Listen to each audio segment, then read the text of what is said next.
Hello everyone, it's Adam here. This is a quick review of the Fandango, well, a quick install/review of the Fandango Diablo tank bag. The, I'm sorry, the the giant loop Fandango tank bag. This thing has been in production for a decade, but they just revised it and totally redesigned it. And so I wanted to do a quick video now that it's on the bike. So here's your base plate, by the way. So you have a situation where you can actually unzip and remove the tank back fully, or just unzip it halfway and then flop it over so you can get to the front fuel tank right here. Very nice and convenient. No having to go through anything. So you've got this hooked through your upper frame there. This perfectly sits down there with no problems. And then all you do is you cinch these down super tight. And then let's put the tank bag on the bike and I'll show you how it looks on the 701. All right, so now the Fandango is on the bike. So you can see here how it sits on the 701. It sits on the 701 and the LR the same way because the frame designs are the same. It's just the LR has this little bulbous thing that sticks out right here.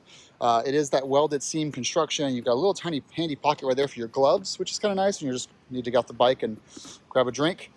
Open this up right here, and you see how it's nice and double walled or double seamed right there. So when you open that zipper up, water, if it gets through the zipper, it's just going to sit right in this little cubby down here. Open this up. You've got a reminder of what kind of tank bag you have, which is helpful for me because I had forgotten. You've got two zippers here, and then deep in here you've got a nice cavernous fill-in with some zipper, and then you've got this little divider here which you can use as well. So this is kind of, I guess you could call it a quick overview. Once I've had it for the season, I will give some end-of-season thoughts, as I do most of my Farkles, and I'll kind of recount the good and the bad after riding with it all year. But this is the tank bag for the 701 LR. I chose it because of the angle of it, because I needed a high angle for the hump right here. I kind of bought a tank bag that was more akin to GS and Africa Twin bikes, just because I needed that steep angle there.